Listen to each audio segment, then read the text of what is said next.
Good afternoon, everybody. Welcome to this webinar on the future of UK-EU trade relations.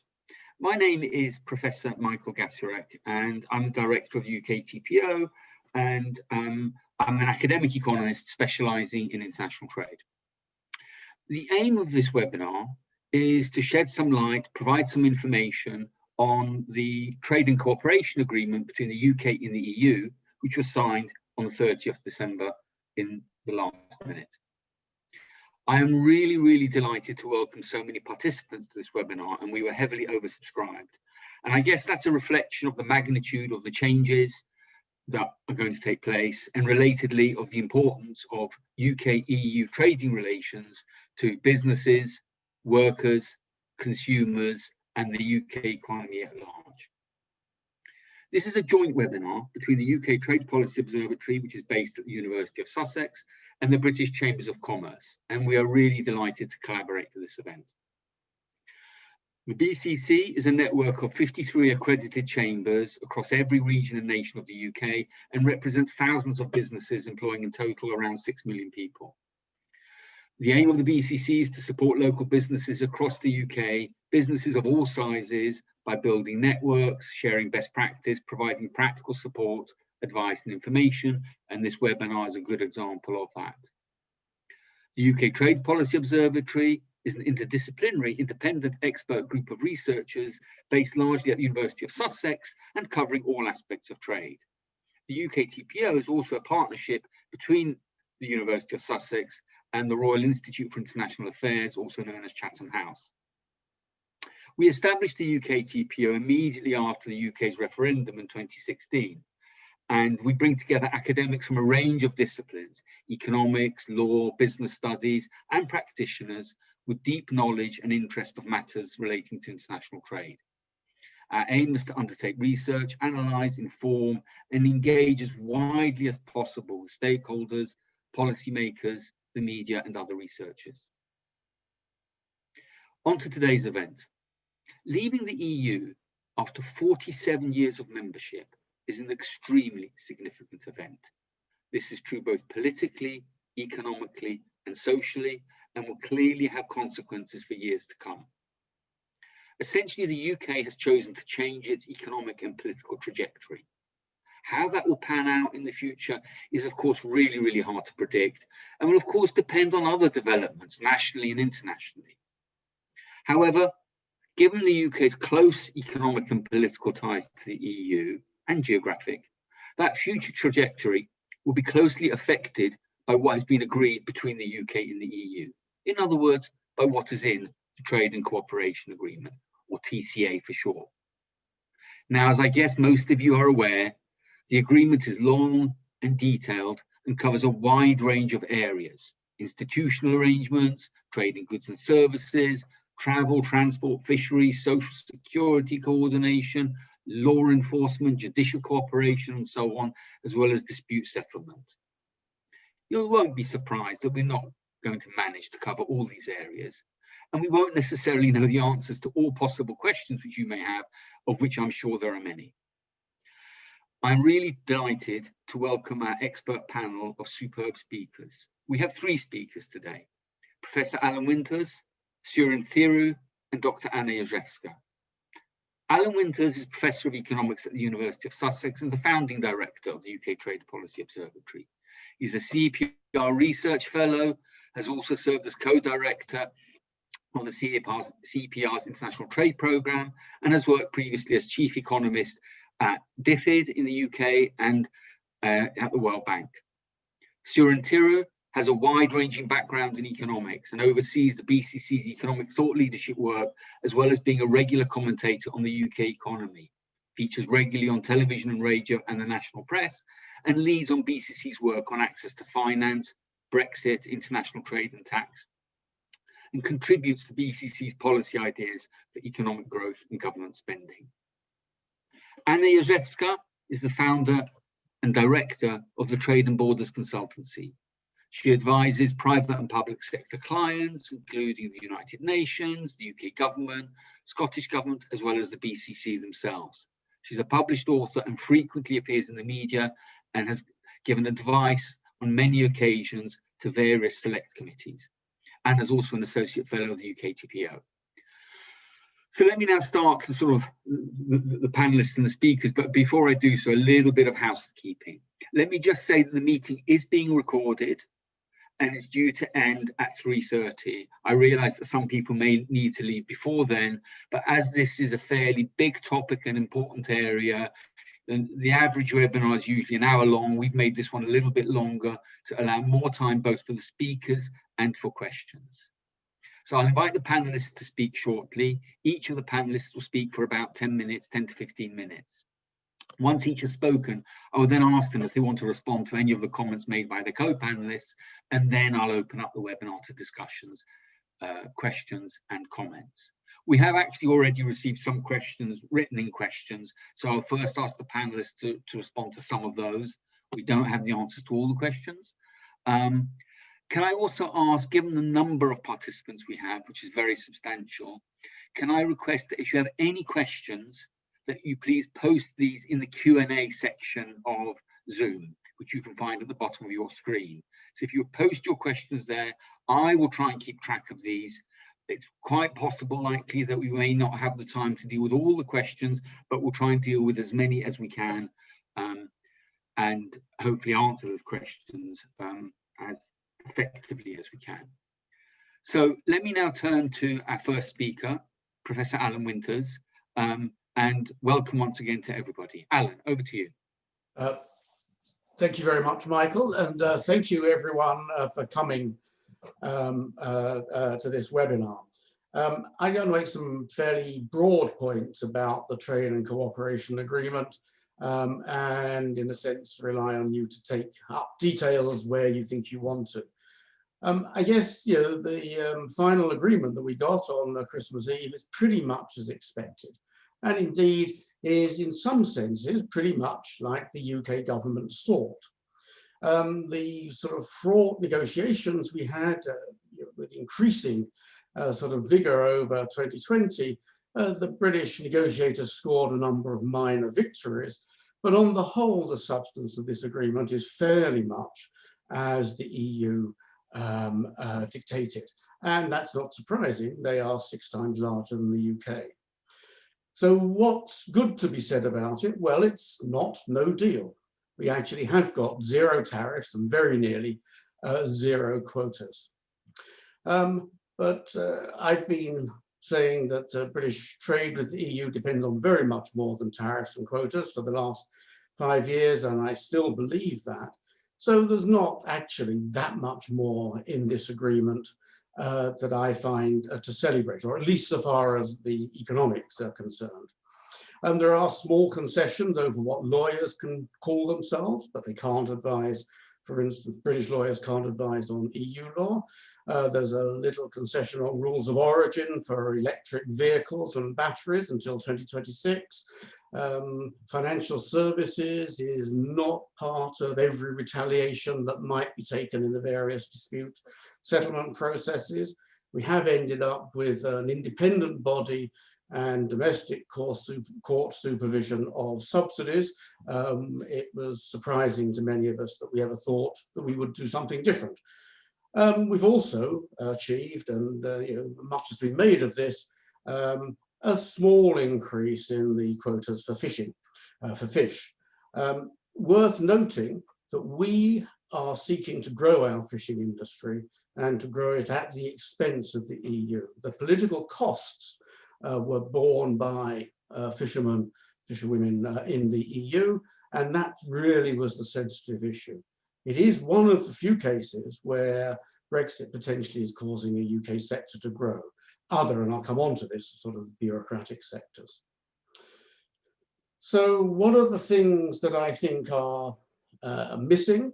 I'll list a few that I think are quite important. Some of these the UK sought, or at least were part of the draft that the UK put into the negotiations in May, although quite how much effort went into trying to achieve them is something at least I don't know. Some of them really were given up on more or less right from the start. I expect Anna will say more about this, but there was not much progress on trade facilitation. There's going to be lots of sand in the wheels of trade between the UK and the EU. Lots of good intentions, but not too much concrete. There's been, as I believe, no text on the mutual recognition of conformity assessments, of verifying that goods meet EU standards for UK exports. There is almost unlimited scope for a disagreement over fishing to unwind the whole agreement. The retaliation in that section is pretty vigorous. The thing that we more or less gave up on from, I suppose, about 2018 was services. Even the Prime Minister says he's disappointed he hasn't got a bit more on financial services. In fact, as far as one can tell, no one really tried at all. We still also wait for adequacy rulings on data. And that's very important so far as services are concerned, but also for goods.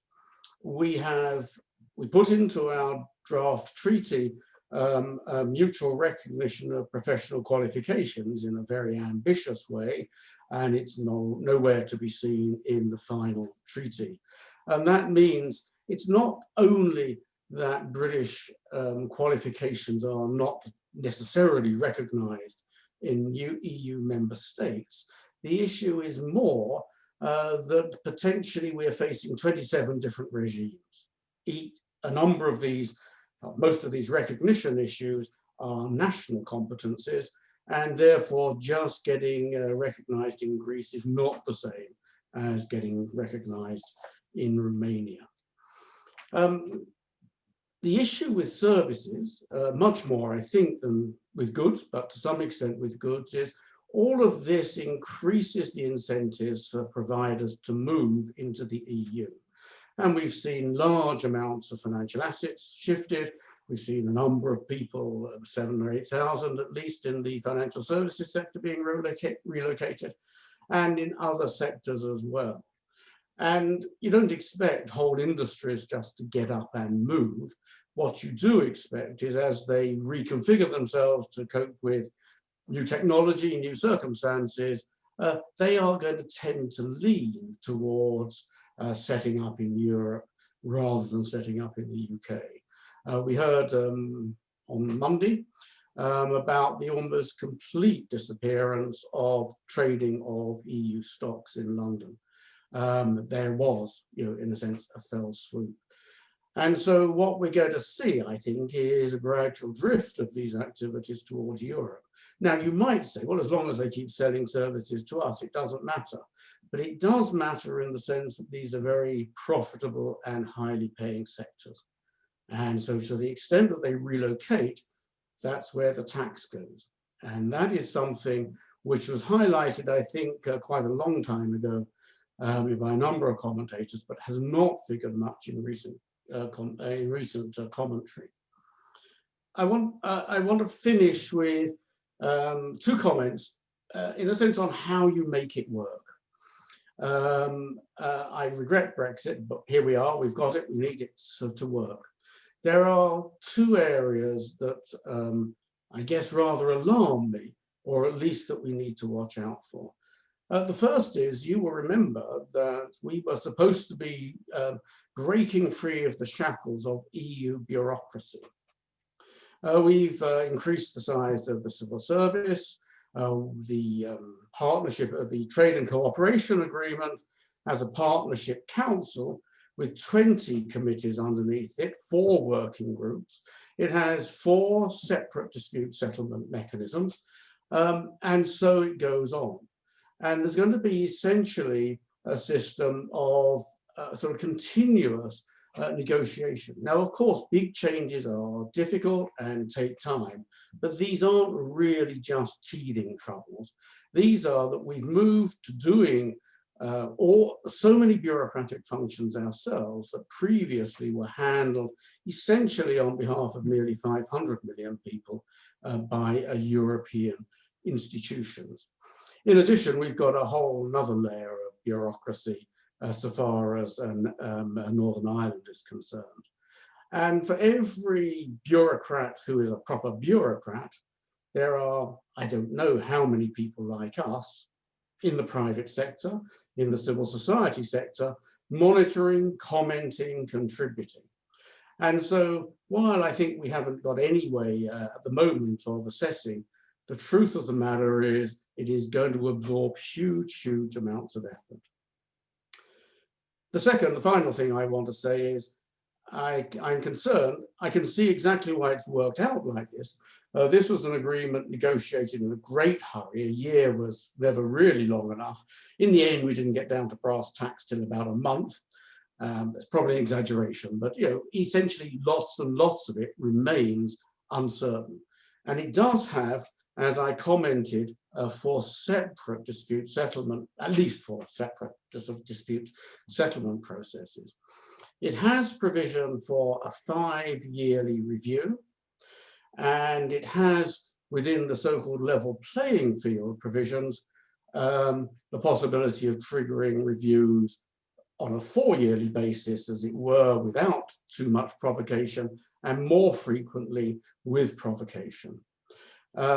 We have a dispute settlement process for the so-called non-regression elements in labour and the environment, including climate. They have fairly standard dispute settlement processes whereby deviations can be, as it were, retaliated against, although in this case the requirements in the TCA are rather fiercer than in most trade agreements.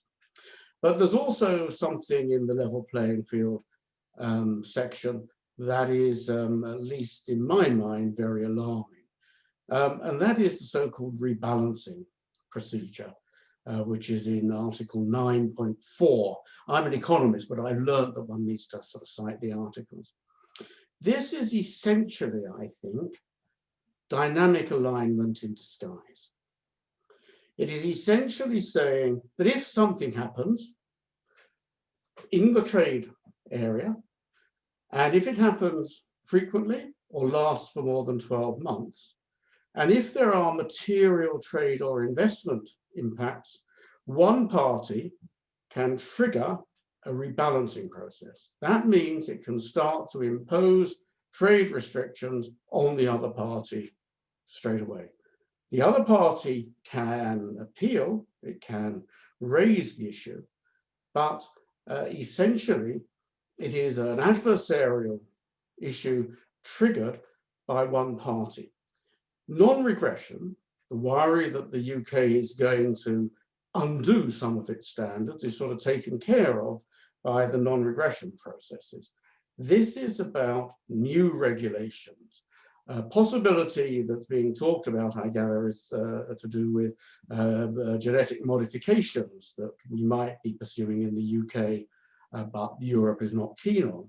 But the sort of thing that is more immediate, probably, is the EU is already committed to introducing new regulations for labour in 2022, that essentially will have the effect of raising labour costs. The way the rebalancing process works is the EU says, we're raising our standards.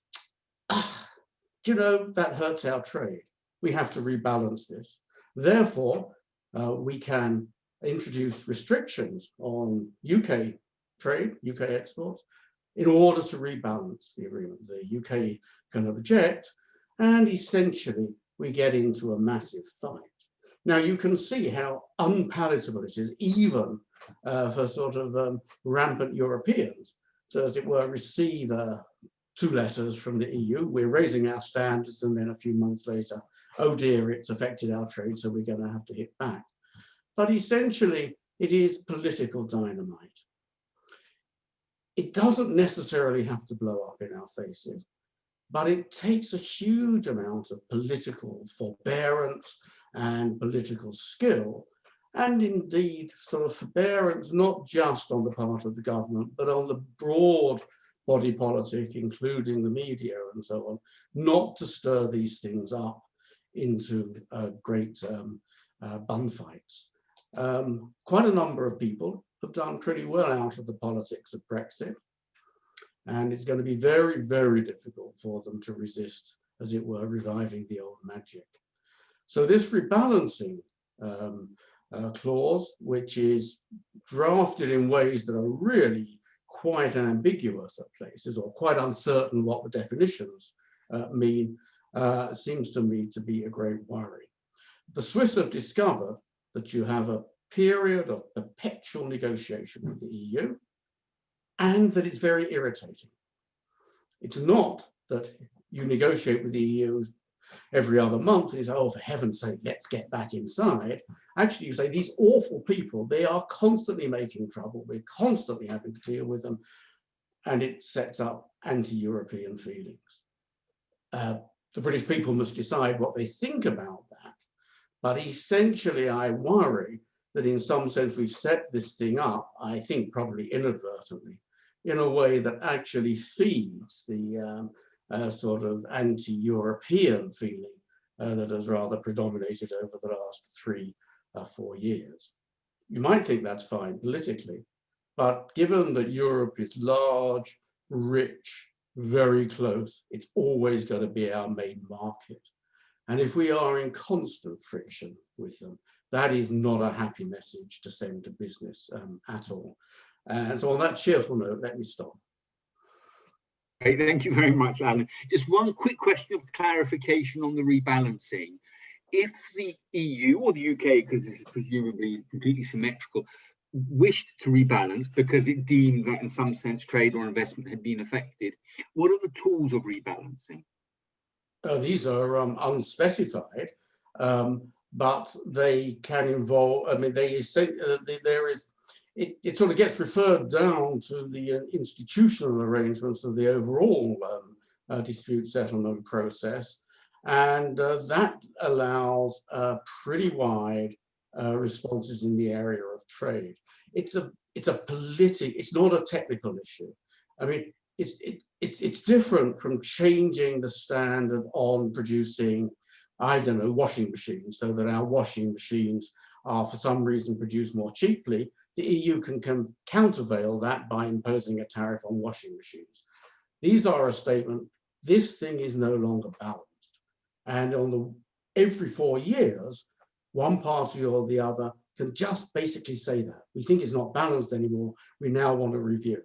That review can go all the way to closing down the whole trade agreement and aviation along with it. So the tools, as it were, for rebalancing are barely specified. Okay, thank you. There are some restrictions, but they're very broad within the trade chapter, trade title. Great. Thank you, Alan. Okay, so let me now turn to Suren. Thanks, Michael, and good afternoon, everyone. And thanks for UKTPO for joining this webinar. It's great to be with you guys at a really important time. I thought I'd just give my slide over to talking a little bit about our initial thoughts around the agreement and our thoughts and also next steps as well from a business perspective on the areas that we're looking at, what may happen over the next few months. So just overall on the deal itself, I think what we've seen, just looking through the deal, is that there's quite a significant gap between the rhetoric and the reality. And that's something that we're trying to push quite strongly. And that seems, of course, you see that in most free trade agreements, potentially, but I think here it's much more than maybe with other agreements. The second point I'd make is that there seems to be a quite significant focus on defensive interests, so from the EU side, protecting the integrity of the single market customs union, and on the UK side around sort of EU law. So I think that's comes through quite strongly, and it may, as we're going to talk about services a bit later, may feed into what we've seen around services as well.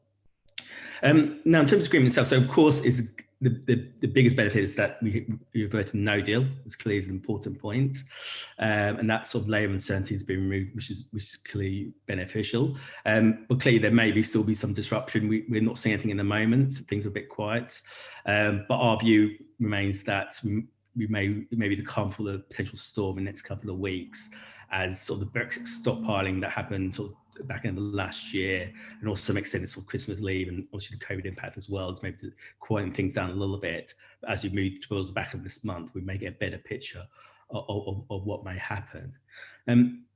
So that's clearly a good sign.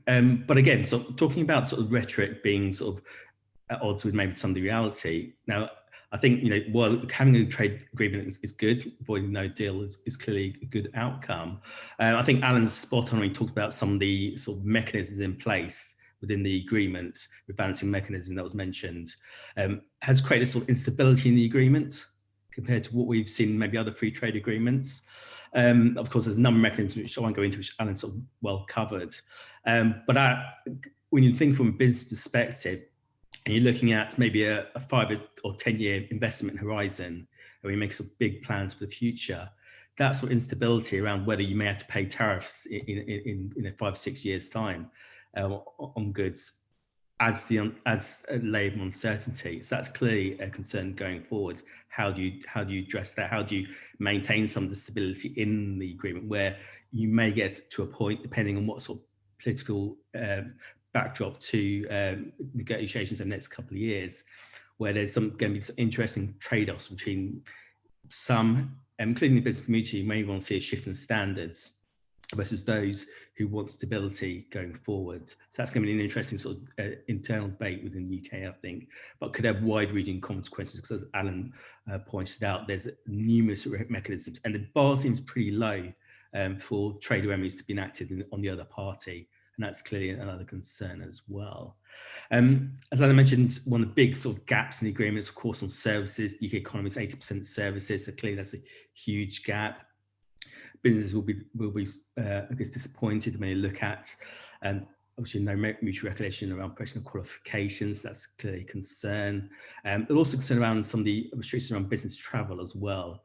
It was notable in the agreement how short a list of activities were in the agreement, and also the fact that individual member states may implement their own additional requirements. For example, I think that Austria, you need a permit to carry out market research, for example. So I think a lot of those sort of wrinkles, you know, again, that rhetoric, you know, versus the actual reality of the agreement, again, needs to be something that we need to be very clear with businesses as they look and plan for the future. And there are some good aspects to it, of course. There was a welcome announcement around public sector procurement, and the fact that both UK and EU businesses as well can bid for each other's contracts, which again is a good sign. As welcome announcements around the time around sort of aviation and for haulage as well, driving through the member states, and that's again some positive signs as well.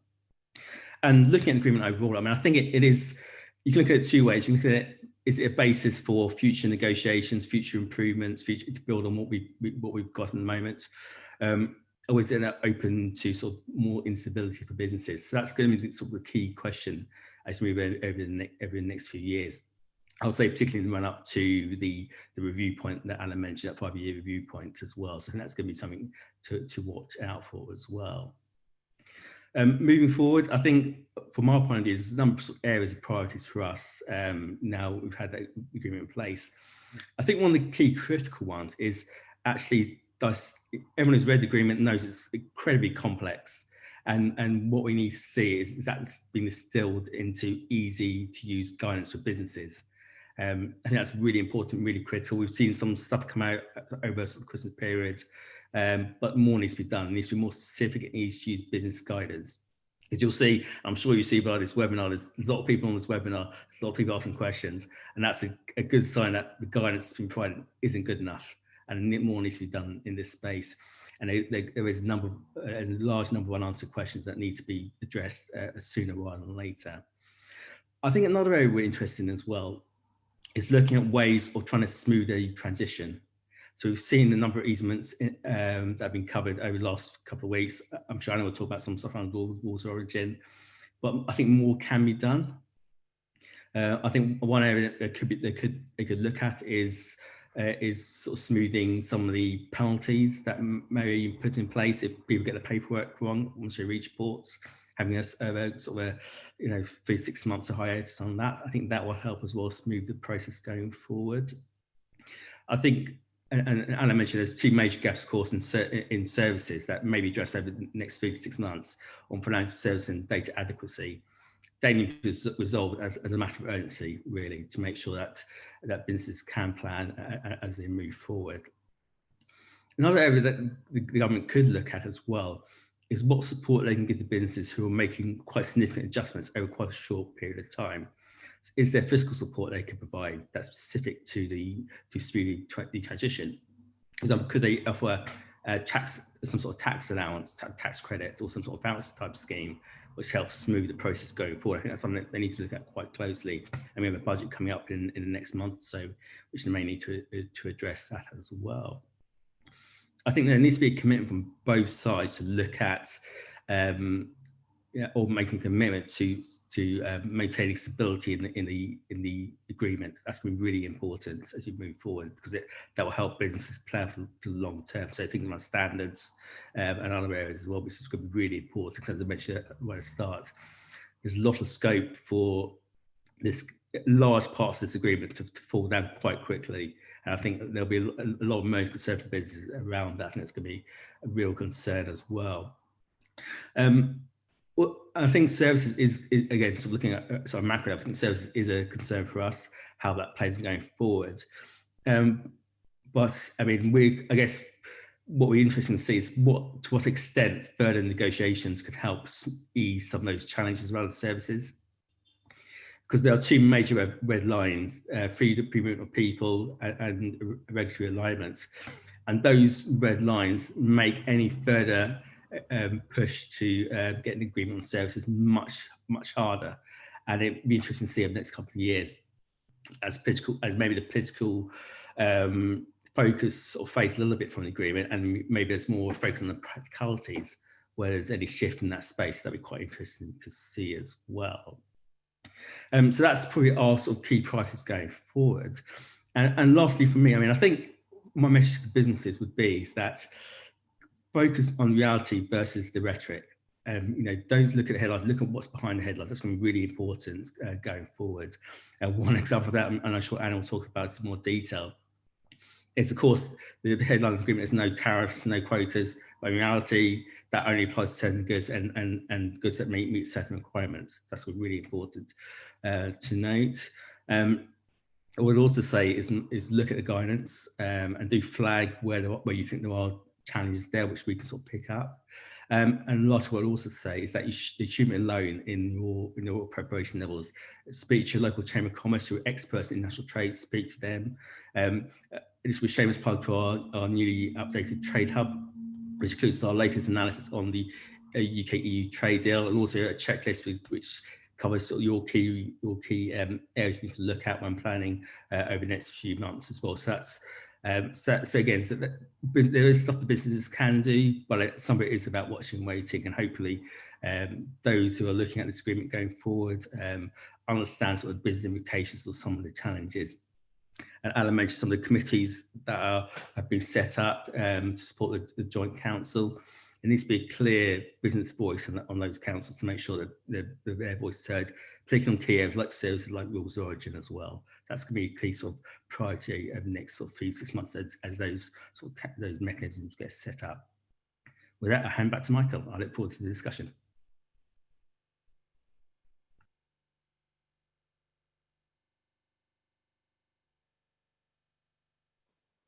Apologies, I did the classic of not unmuting. Thanks very much, Suren. That was super helpful and really, really useful. Thank you. Let me hand over now to Anna. Thank you so much, and thank you for having me. It's a pleasure to participate in this webinar with not one, but 2 organizations that I have the pleasure of working with.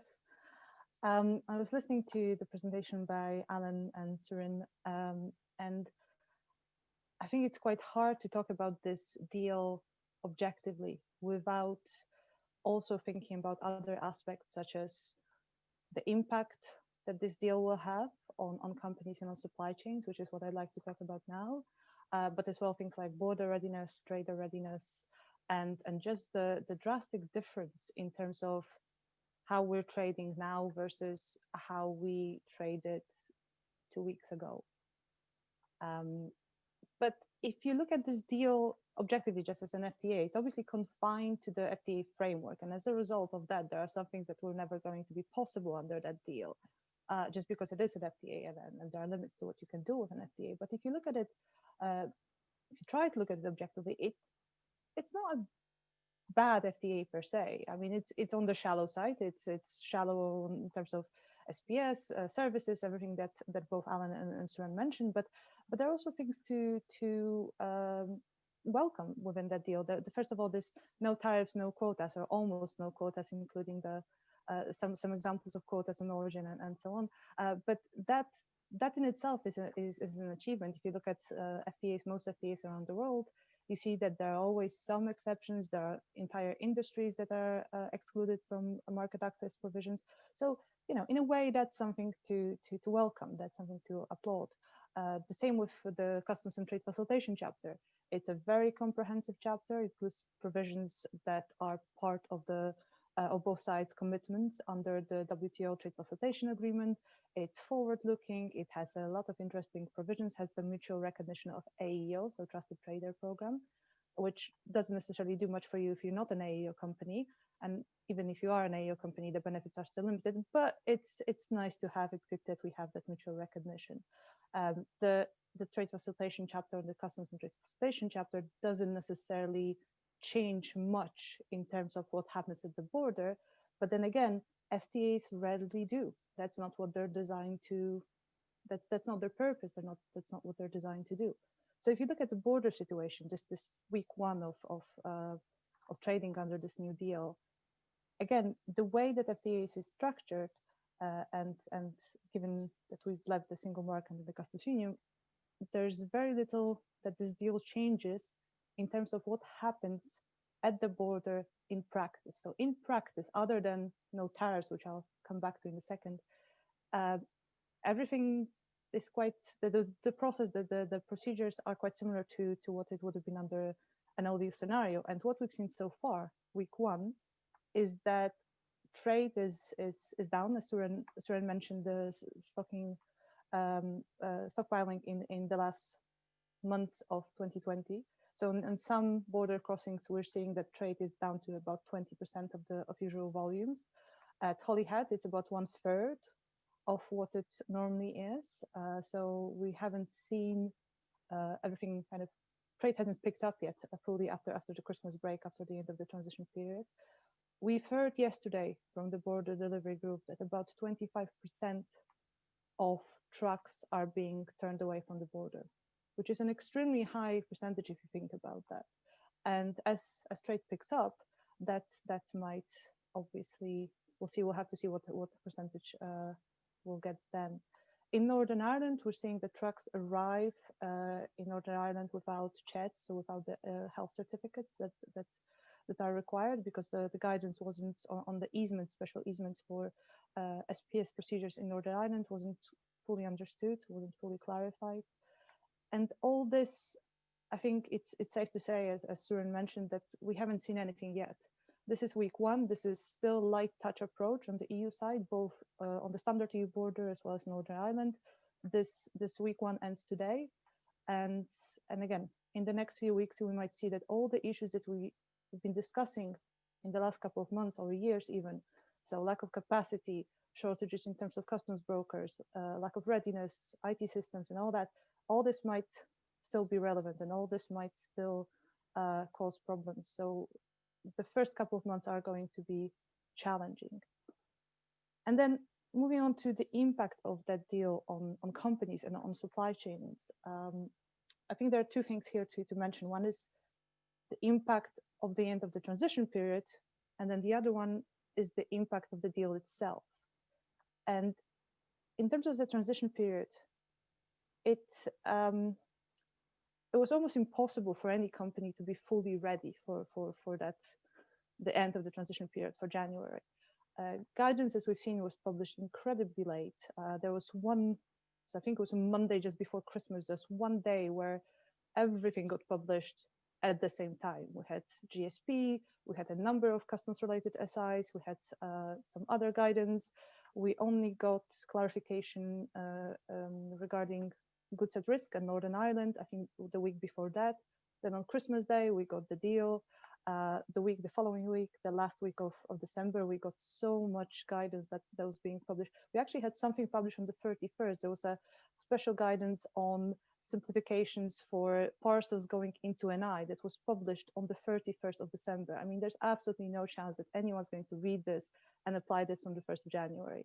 So because of that, it was very difficult for any company to kind of keep track of everything that's changing. And also just because of the sheer scale of change. So even if you're a company and if you're just thinking about moving goods across the border, it's not just customs, it's VAT, it's SPS if your goods are subject to SPS controls, it's project regulation, it's labeling, it's marketing, so placing the goods on the market and regulation related to that, permits, licenses, and that's just movement of goods. Then you have obviously services, immigration, finance, and so on. So it's difficult for any one company to kind of keep track of all the changes and understand what they need to do at which point in time, because obviously it's not necessarily that everything changes at the same time. Changes are gradual throughout this year or the next couple of years. So that makes things quite difficult. And then with this deal being published on Christmas Day or Boxing Day, depending when you got that deal, the text of the deal, the impact on supply chains, I think we're just going to see as time goes by. First of all, again, absolutely impossible for a company that's not an experienced importer and exporter to start using this deal in January. If you it's not even about being an experienced importer and exporter, it's about being an experienced trader as well as having experience with rules of origin. Some of the questions that I got this week speaking to companies just to see how they're doing and how things are going, one of the questions I keep getting is, where do I find these rules of origin?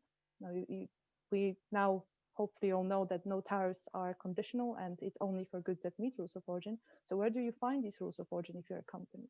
And then once you found them and you don't have experience with rules of origin, those of you who have seen the rules of origin will know they're not necessarily easy to read. So if you're a company and you see that the rule of origin for your product is CTH, what does that mean? How do you go about verifying whether you meet that rule of origin or not? So as a result of that, I think very few companies will be able to use that deal in the first weeks. And in reality, it might be that they will pay tariffs and just trade as under a no deal option, or what they will do is to claim origin and just without actually knowing whether the goods meet rules of origin or not, meaning there's a compliance risk.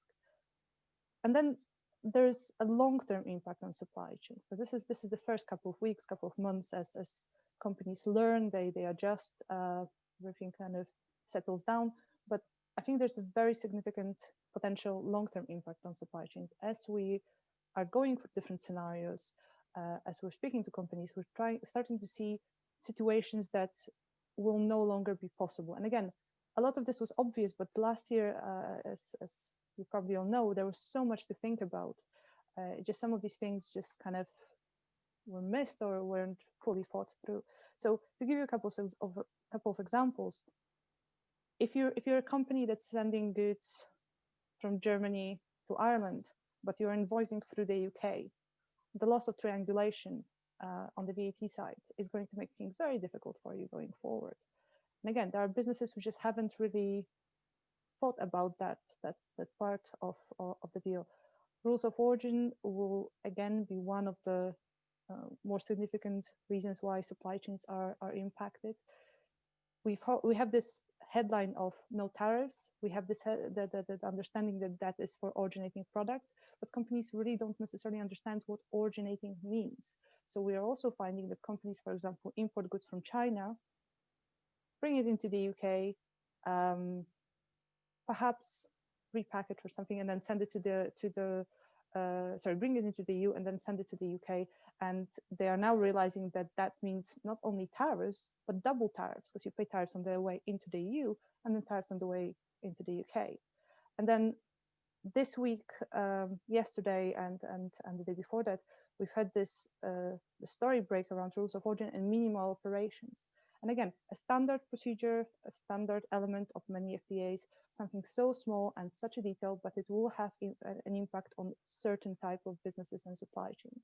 And this is a provision whereby even if you bring products that originate in the EU under this trade deal into the UK, and you repackage them or do something else with them that is not sufficient processing, that's on the list of minimal operations, and you send them back to the EU, these products lose EU originating status and lose EU status in general, and on the way back, they're also subject to tariffs. So this is almost counterintuitive for people if they don't have experience with dealing with FTAs.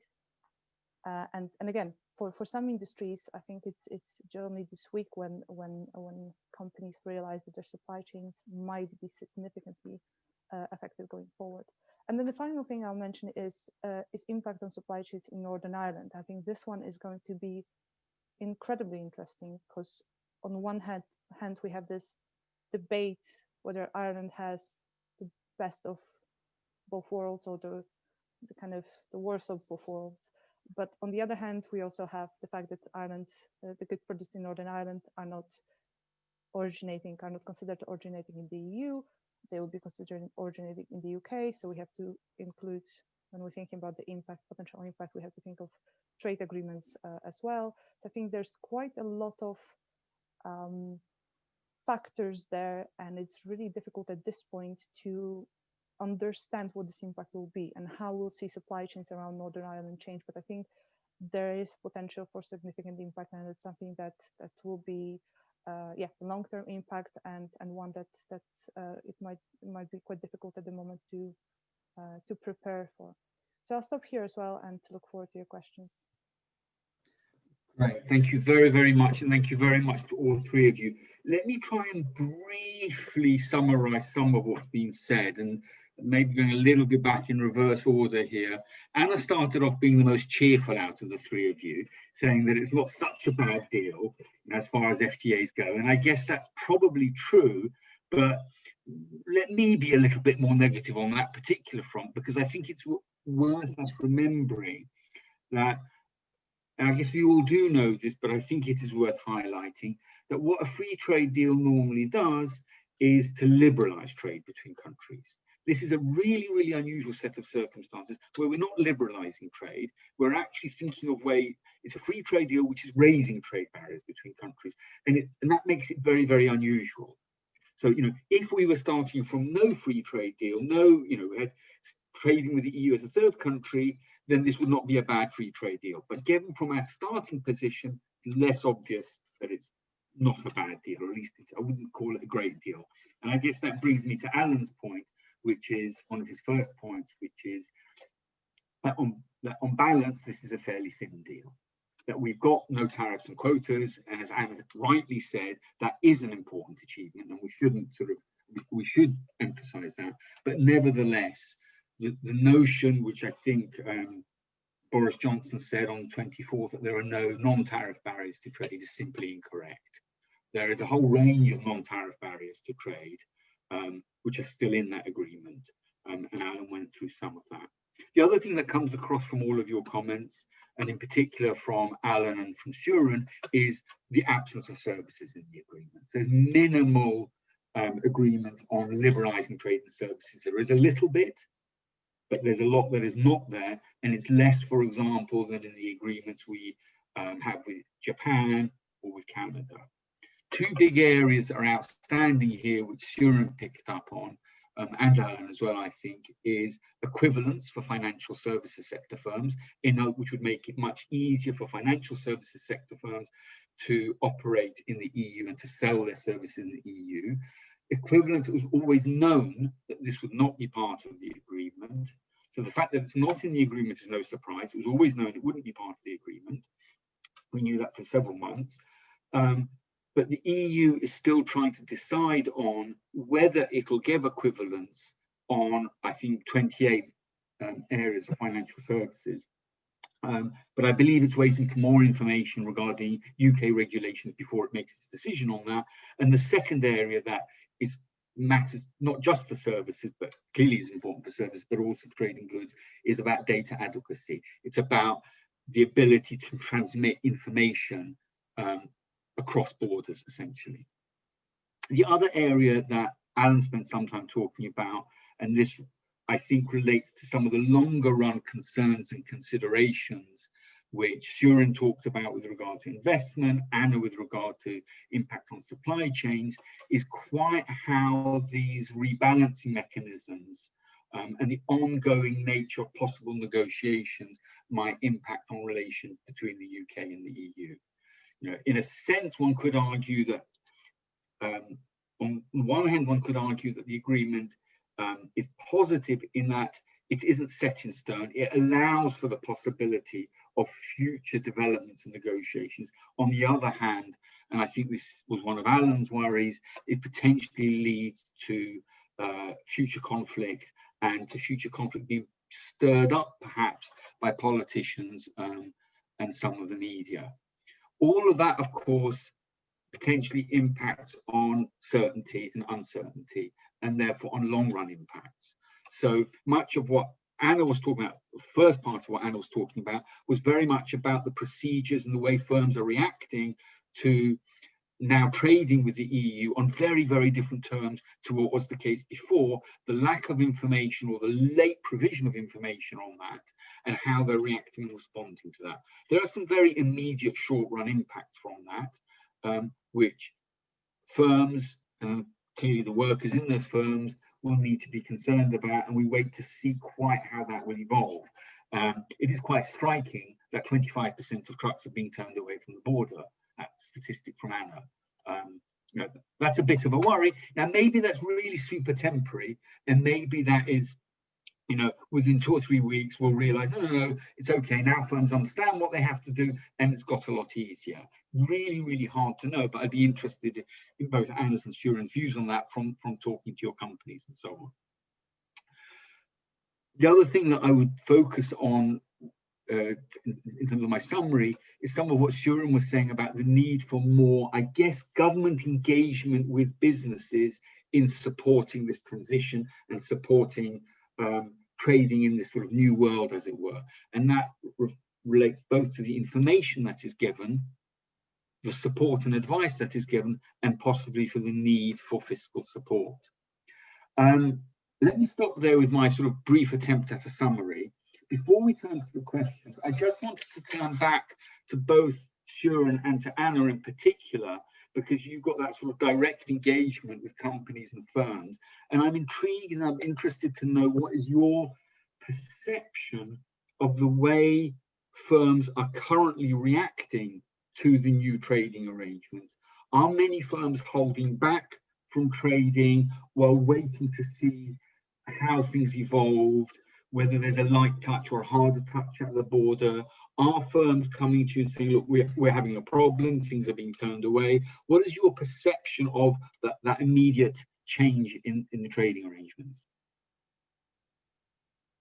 I don't know which one of you wants to go first.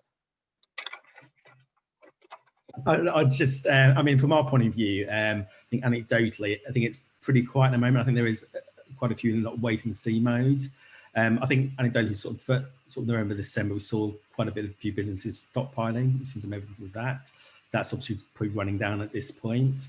And I think what we also saw is that some businesses took extended breaks. I think obviously the COVID restrictions had an impact as well, and some businesses thinking around that time as well. So I think that's all sort of fed into sort of quite a low sort of volume period. And I think, and I mentioned it earlier, I think, you know, we won't, at the moment, we're not seeing a lot, but there's not to say there is a lot. And I think one also makes that disruption is not just restricted to pictures of lorry queues at ports, and I mean sort of offices and factory floors across the country as well. So waiting for that to feed through as well, I think it's something that we can watch out quite closely. Thank you. Anna, any thoughts? Yeah, I would agree. Most of the companies that I speak to, they've stockpiled and they're waiting to see what's going to happen in the next few days. That said, I do have to say that some of the questions I'm getting at this point sound to me a bit alarming. On one hand, I mentioned in my presentation, yes, we got everything late, but on the other hand, some things were known for a while. And for companies to start analyzing the impact on their supply chains now, at the beginning of January, that seems quite late. So I don't know whether these are just companies that have waited until the last minute, but I do hope that things will settle down as time goes by. Okay, great, thank you. And finally, Alan, is there anything you wanted to add following the comments from Suren and Anna on any of the issues before I turn to sort of more general questions from the participants? No, nothing to add. They were both excellent and interesting comments. Okay, great, thank you. All right, so I'm going to try and go through. I've got a long list of questions here. I think I've got 64 questions. I very much doubt we'll make it through all of them, but I'm going to try and go through some of these questions, and I'll do this in order if I can. Oh, sorry, actually, before I do that, I think there were some written questions which we got first. There was a couple on investment. So I think, Alan, you were going to try and address those. So let me deal with those written questions first. Yes, okay. So just very briefly, there was a question about to what extent does post-Brexit Britain offer international companies an attractive operating base? And I think this sort of ties up with a question I've seen in the Q&A about what about deregulation? Britain could do things to make life easier for business within Britain. Suren, Anna probably have got much better ideas than I have on that. However, the non-regression elements in labour and environment, or labour and social and environment and climate, to be complete, are certainly going to constrain the scope that the British government has, at least constrain the scope of what it can do without a great deal of political grief.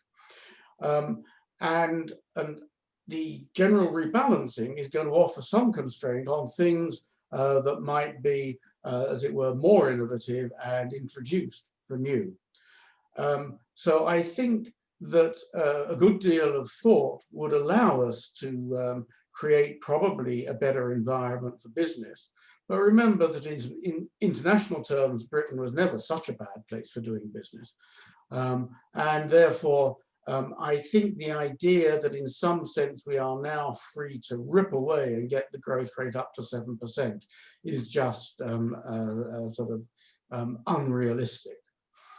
And there was a similar question about, will Britain still be attractive for EU companies who want to develop business and trade? I think certainly for EU companies, producing in Britain and selling back into Europe just looks a lot harder work than producing in Europe and selling within Europe.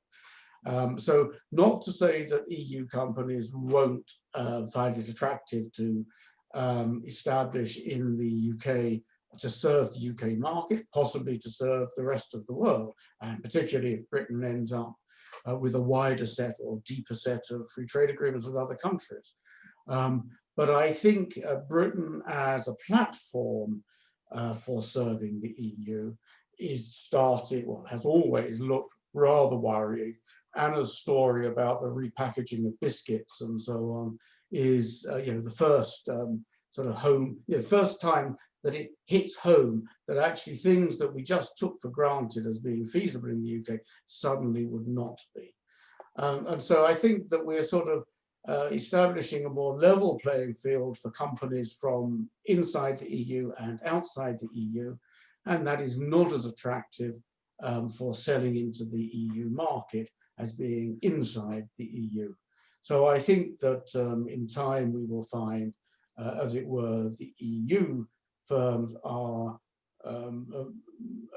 withdrawing or failing to come to a greater extent than international companies. Thank you very much. Let me add to that this sort of this notion or this question regarding the attractiveness of the UK as a place for investment, not just for EU firms, but let's say for firms from elsewhere. I was struck, we ran a webinar just before Christmas on the recently signed UK-Japanese free trade agreement. And on that webinar, we had, as it happens, the Japanese chief negotiator. And one of the questions that we asked was, how important is the UK-Japan agreement for Japan in comparison to an agreement between the UK and the EU? And what was struck me by the answer was that while the UK-Japan agreement was clearly important to Japan, it was more important to them to know what the trading relations are going to be between the UK and the EU. It's quite clear that many Japanese companies have used the UK as a base for accessing the EU market, and continued good access to the EU market is going to be extremely important for ongoing Japanese investment into the UK. Whether the TCA, the agreement between the UK and the EU, is sufficient to maintain, grow that investment, only time will tell.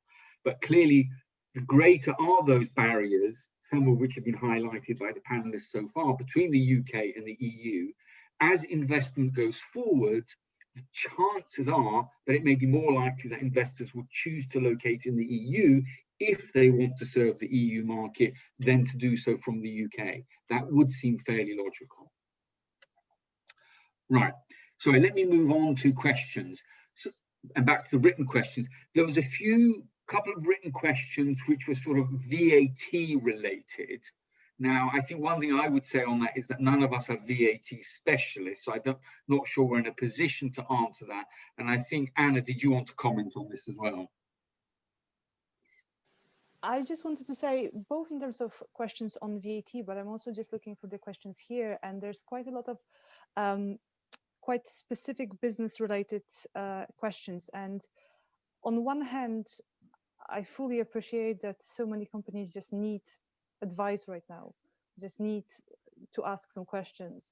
But also, if I could give some general advice, I would say these questions around customs, around VAT are so complex and are so dependent on your business, who you're trading with, how you're trading, what your supply chains are, and so many other factors that it might not be, I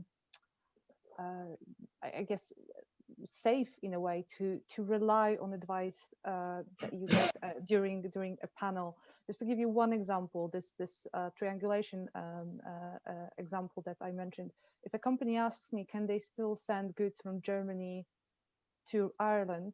I will say yes, it's not a problem. From the customs perspective, pretty simple. It creates a massive problem on the VAT side, and unless the person you're speaking to, unless the person you're asking a question will think about that part of the business, will think about all the relevant factors that they need to take into consideration, they might just tell you, yes, that's fine.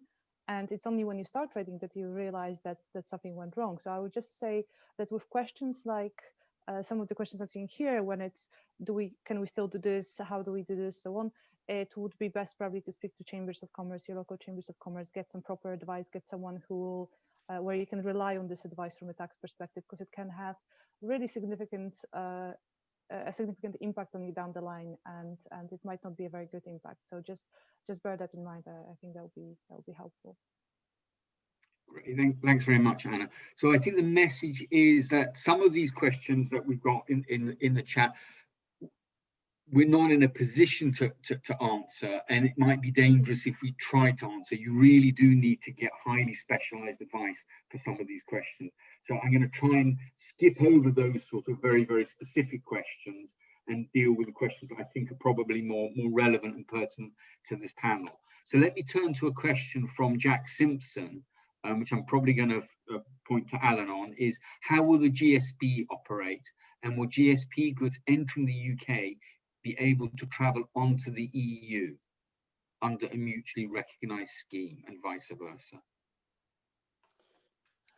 Okay, so GSP is a unilateral policy. The UK has announced its GSP policy. It's pretty similar to the one that we inherited with the EU. Alan, sorry to interrupt you. Sorry, Alan, I'm really sorry to brief. Might be worth just briefly explaining what GSP is. I'm not sure that everybody will necessarily have just a brief explanation. Okay, so the GSP is the generalized system of preferences, which essentially, under sort of the general provisions for which the UK offers some tariff preferences to developing countries. for the very poorest countries, the least developed countries, it is actually duty-free, quota-free trade, except for arms. For other countries a little bit richer or luckier, it's not quite as giving as that. The EU had a system, that's what applied to us until a week ago. We have now designed our own system. This is it is very similar, not precisely the same, but very similar. When we were members of the EU, goods could come from a GSP country into the UK, get the tariff preference, be sent on to France or Germany with no further, they circulated within the internal market, and so there was nothing further to do. Now they would face customs procedures, and Anna can correct me, but I believe there is no cumulation so far as GSP recipients are concerned. Now that means that either it comes into the UK and has serious processing, but the UK has to have a very large amount of input before it gets UK origin and can go duty-free into the EU. If it doesn't meet that threshold, it faces a tariff. The one thing which I confess I am not sure without checking the details is whether it comes into the UK and has minor processing, and whether it would then keep its sort of Nigerian or Ghanaian origin and therefore qualify for GSP when it arrived on the continent. I rather suspect not, but I have to say I am not absolutely certain. It's just one of the details one would need to look up. But Anna might well know precisely. Anna, any views on this? I think with minimal processing, that will not be possible. Again, we're coming back to this issue of minimal processing, which is always an issue. But I also have to be absolutely honest that with, as I mentioned, all the guidance being published on Monday before Christmas, I've not looked at the GSP guidance yet, so I know it's the same. We kept the same rules of order in the same document, but I've not looked at it in detail just because we have so much guidance and so many questions on so many fronts. Okay, thank you. May I add one other thing, Michael? I mean, clearly the person whose name I forget now, who asked the question, presumably does this, and so it's an issue of concern. We've done some research in the UKTPO that suggests that the amount of trade that comes from developing countries receiving preferences into the UK and onto the EU, or into the EU and onto the UK, is not very large. We can't get precise numbers, but we've tried to estimate it in a number of indirect ways, and we don't think it's a very large amount of trade for the economies as a whole. Okay, thank you. Let me move on to the next question from Ruth Strachan. We know investors don't like certainty. Do you think the government will ever be able to give potential investors a solid expectation of what the next 5 years of the British economic environment will look like? Suren, would you like to address that one? Sure. I mean, that's a really important question. And as I mentioned in my presentation right at the start, it is a concern that given the amount of sort of scaffolding around the agreement at the moment, that it could impact the investment environment. So I think that is going to be a bit of a challenge, and it's very much potentially more of a political one, and then sort of an economic one, unfortunately. But what we would say is that the government can do quite a lot in the general space alongside the agreements. We talked about the stability of the agreement itself, but of course there are things they can do to support UK competitiveness on the global stage going forward. I think that's going to be increasingly important as we move forward through Brexit, but also the aftermath of the COVID impact as well on the UK economy as well. And there's probably three areas that I'll sort of highlight. First is around business investment. And this is the area that the UK have consistently done badly because it's the financial crisis as an impact, things like productivity. So I think looking at ways of incentivizing investments, both foreign and also domestic as well, I think it's going to be really important going forward, and creating an environment where that can happen. And that environment means it's not just around corporation tax, which I think has been undue focus on that over the past decade. I think there needs to be more focus on other type of centres, looking at allowances, that sort of thing, but also looking at other ways of making the UK an attractive place to invest in as well, which I think will help this issue as well. So looking at things like infrastructure and skills as well, it's going to be really important as we move forward. Great, thank you. Anna or Alan, did you want to add anything to that? No. Okay. Let me turn to the next question, which is from Fabrice Montagne. Hello and many thanks for the super useful event. My question relates to the dynamic nature of the agreement. How do you think will the formal relationship evolve, the trade agreement equivalence recognition, and how do you think the economy will adjust to the deal in the coming months and years? Alan, would you like to have a go at that one? I can tell you that I certainly hope that it will evolve. I think that evolving depends, it goes back really to the comments I made at the end of my presentation. The political atmosphere is going to be immensely important. You can either treat all of these things into sort of adversarial pushing matches, or you can try and sort of get it down below the, as it were, the media horizon, and treat them as largely technical issues where people who've got sort of serious interests and serious expertise try and negotiate pragmatic solutions to common problems. If we can, as it were, organize ourselves to go down the latter route, I think the fact that there's a lot of flexibility written into this agreement is really quite attractive, because it does mean that you can adjust details without going through a large political process. The Partnership Council can tinker with this thing basically unrestrainedly. However, as I think I suggested, I'm not full of confidence. I think there are parts of the British body politic that have quite enjoyed knocking Europe. And while Mr. Barnier and President van der Leyen have seemed, as it were, fairly calm, not all European political processes are also so calm. And I think, frankly, it will only take one side to break ranks over harmony, and it will become fairly messy. If you were going to ask me what's my probability of it cutting one way or the other, I'm going to evade that, I think. I really can't tell. I have thought in the past, now we've got the politics over, now we can get down to doing this stuff at a technical level. And I've been wrong so far. But you never know. Okay.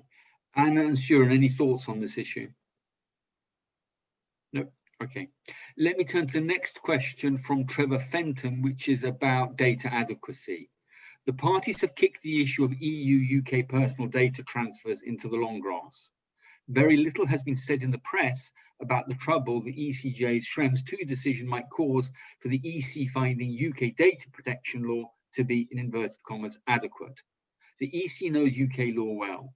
It's concerning that they are taking this long, and it suggests UK businesses may get an unhappy surprise in 4 to 6 months' time. Do any of the panelists have insights or indeed thoughts into this? Any of you want to address this? I don't really have insights, but to some extent, although the EU processes pull these issues out essentially into a regulatory process, you shouldn't believe that it's politics free. The EU worked very hard to try and find a solution for the US, which the ruling that you referred to overturned when it got to the courts. If there is political will, one is much more likely to find some sort of solution than if there is not. So at least to some extent, it goes back again to whether there is a political will. I think until something has gone all the way through the EU processes right up to the Court of Justice of the European Union and deemed to be acceptable, I suppose, what that ruling tells us is you can't be completely sure. But I think, first of all, we just need, as it were, the EU-US need to try and sort this out, and EU-UK need to try and sort it out. And it basically, I think, really a matter of political will. And Suren, anything to add? Just a quick form, just to follow on from Alan said. I mean, it's also worth pointing out there is a sort of data bridge easement in place for a minimum of 4 months to 6 months. So as a potential for that to be extended, of course. But I think the very fact that that easement was provided does give me a degree of confidence that they will reach an agreement. But of course, for the reasons that Alan points out, there's still a number of hurdles. Yeah, I think I'd probably agree with you. That's really hard to know. I think it's worth pointing out here that it's not just that the UK is a demandeur here. You know, there is genuine interest on the side of the EU also to ensure data adequacy. You know, EU businesses also have an interest in this. So my guess is that there will be an adequacy decision, but it's really, really hard to know. Let me move on to the next question from Sofia Karadima. The Brexit trade deal appears limited when it comes to financial services. Can you comment more on the impact of financial services and the challenges that are set to come up for UK companies looking to expand to Europe and European companies looking to expand in the UK? Suren, can I ask you to try and address that first? Yeah, I mean, this is obviously an area of real challenges, and I think the impact on sort of everyday businesses, I think it's still to be determined, but clearly for financial services themselves, it's quite a significant impact. Where we, I guess, started initially, way back when talking about passporting, to where we are now, there's quite a big difference. And I think the challenge will be is what type of equivalence agreements they will come up with. I think they will come up with something, and maybe potentially by March time. But the question is what that will be in practice. I think another question as well is the regulatory framework as well. They come up with as well. You know, there will be significant challenges there. I think, and also go back to the book. I think Alan, you mentioned right at the start around the fact that the EU is putting an EU remit to actually boost financial services within the Eurozone, so European Union more generally. So that is going to be an increasing block, I think, to giving financial services the room they actually really need. I think that if we're talking about sort of medium-sized small firms, in the end, the solution to a lot of the sort of retail financial services element is actually just going to be establishment. That banks will work out and essentially just having to establish within the EU, or for EU banks to establish in the UK to provide the local service. I think once we get up to serious investment banking, the very big guys, then we are talking uncertainty, really.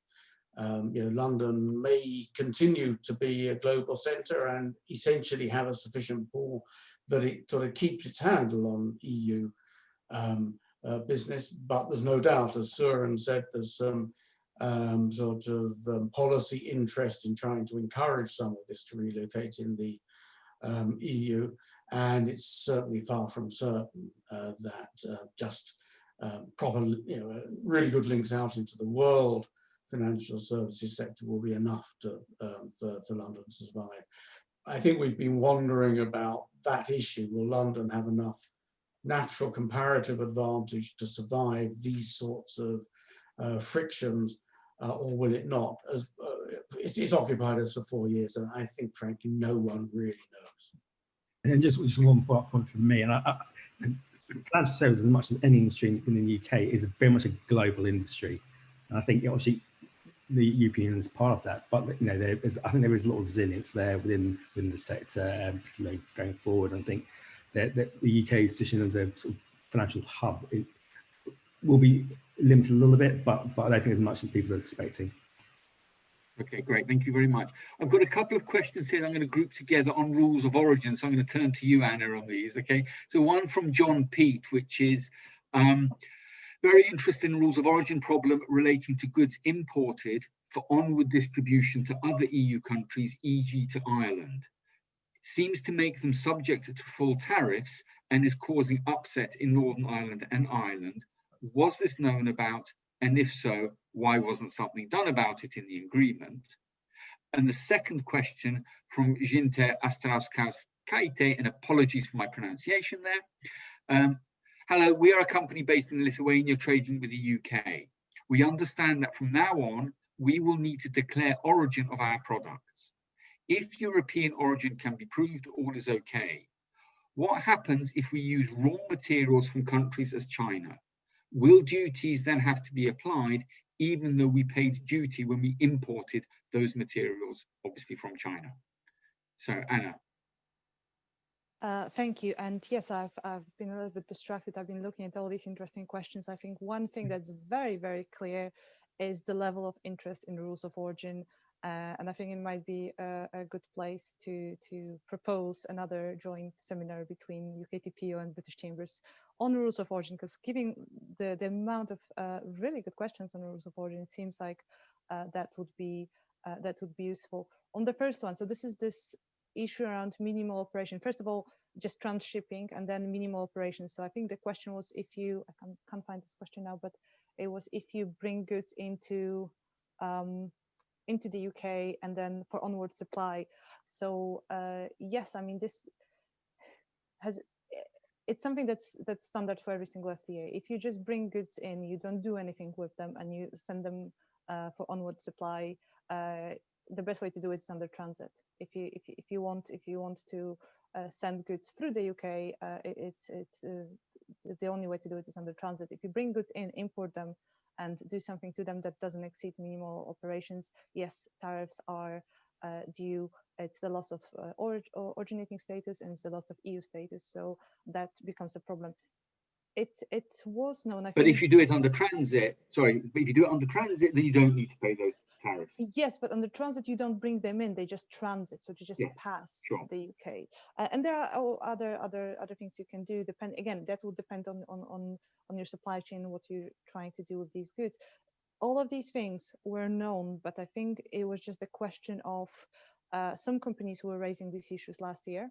But there were so many other issues, so many things to consider, and I just think that was missed. Perhaps that the impact of that wasn't fully understood because it's a standard provision under the FTA, under any FTA. I think what the negotiators might have missed is that, maybe it's too much to say that they've missed it, but it's just the fact that an FTA is not designed for two economies that are so closely integrated from an economic perspective, and where supply chains are so close. So it wasn't necessarily that it was missed. This provision doesn't cause that many problems under other FTAs, as it will under this particular one, given how exceptional this is, as Michael said. And then on the other question, it's what happens if you use, that will depend on the product. And again, one of the reasons why rules of origin are so incredibly complex is they're on a product by product basis. So you find the commodity code, you find the code, you identify what your commodity code is, you find the rule of origin, and then you see what it means if you use Chinese inputs. If on the way in you qualify, it doesn't mean that you will qualify on the way out. So again, this would need to be examined in detail depending on your product. There are a number of other questions here that I'm very tempted to answer, but I want around importers' knowledge and how difficult that is for companies here from well, while you're on a roll, Anna, you can answer one or two more. Okay, do you want to pick any? Well, I don't know which one you've got in front of you that you're looking at. I don't now. Obviously, now I don't see any questions of origin. Okay, all right. Let me in that case go. Let me just scroll down. You scroll and have a look. In the meantime, let me pose a couple of other questions here. So one from Tony Cox, which is, to what extent do the structures set up within this agreement allow future UK governments to move the UK towards a closer trading relationship with the EU and thereby reduce the level of bureaucracy we have just foisted on this relationship? Alan, I think this speaks to some of what you were saying. Yeah. Well, I think one of the issues is that at least some of the bureaucracy that we're facing comes because we're outside the customs union, because we're not applying the union customs code. And that's sort of a big step. It would help, but it's not an incremental thing that relies particularly on the structures of this agreement. I mean, presumably we could cobble a customs union agreement into it, but it would be, you know, it would really change its nature. In some other cases, it seems to me that the structures do allow the evolution. For instance, one very clearly could, within the context of this agreement, relax some of the rules about the movement of natural persons, people moving between the EU and UK for the sake of providing services. And indeed, you know, we can, it facilitates, for instance, we could have mutual recognition of certain conformity assessments in certain sectors. We can have agreements, it's been authorized that we can have agreements with individual member states on recognition of professional qualifications. So I think there are a number of things that we can do. But it's you know, short of a real change of direction, we still are going to end up with quite a number of these little frictions. We'll learn to live with some of them, but some of them, you know, will not be avoidable. And in particular, they are the sort of thing that are a discouragement to small firms and new entrants. And that is, you know, big firms get to work around these sort of frictions. The difficulty is the occasional exporter, the person who's trying out the first couple of times, gets burnt and says, oh, now I'll do something different. You know, I don't see a solution to that you know, outside this sort of dramatic change in atmosphere. Okay, thank you. I'm going to move to another question, which I think is quite an interesting and important question. All the questions are interesting, but it focuses on a different set of issues which we haven't really discussed very much yet, because we've been largely focusing on sort of the bilateral UK-EU relations. So it's a question by Dr. Raymond Davis. Would not the drift of trade not be to transfer to EU locations, but to increase trade through our bilateral trade agreements away from the EU with those parts of the world with far higher GDP growth? Suren, do you have any thoughts on this? So this is essentially asking about whether, in fact, there are now going to be opportunities for more trade with non-EU countries with higher rates of growth. There is certainly potential for that. I think one of the interesting aspects of the UK-EU trade deal is it does prepare you in some respects to trade globally, because some of the extra requirements we also need globally as well. So I think that certainly will help, and we are seeing it within our own data that there is demand to expand to new markets, particularly high growth markets, as you mentioned. The key challenge is what sort of support mechanisms will be in place to help facilitate that. You know, one key area is around sort of trade support, to make sure that the right mechanisms in place to make sure that, you know, post COVID, you know, people can go to trade shows and do market research and those sort of things, and what measures we put in place to help support that process. Well, I think that's going to be really important to help facilitate, help push, help support, and Alan mentioned sort of occasional exporters. I think a lot of small businesses in particular are often accidental exporters and may do it for the first time sort of indirectly, as it were. So looking to transfer those to more permanent exporters as well. I think that's going to be an interesting challenge over the next couple of years. Thank you. Alan or Anna, do you have any thoughts on this question? I would just add to the kind of old truth, I guess, that the geography matters, gravity model and all that. You trade with your nearest neighbors more than you trade with countries that are further away. One reason for that is just simple, just relationship ties, business ties and so on. And the other one is lead times. You're not going to get a container from the US overnight into the UK. You will get a truck from France overnight into the UK. So I think that, yes, there are opportunities, but there are also limits to what you can do. It's not a Brexit-related answer. Something like a gravity model has been tested and applied in all different areas of the world, and it works, and it works for a reason. So there are some limits, I would say. Thank you. Alan? I certainly would concur with what both Suren and Anna have said. Let me add one other point. I mean, I have to say I had a hollow laugh when I heard the Prime Minister say, the really good thing about making trade with Europe difficult is we'll start to trade more with the rest of the world. The question is what stopped you in the past? Yeah, the fact that the rest of the world's becoming relatively more attractive is not the same thing as saying suddenly trade is a lot easier with the rest of the world. It isn't. And so, yeah, we're going to see that transfer. We would see that transfer towards the rest of the world anyway, precisely because it's growing faster.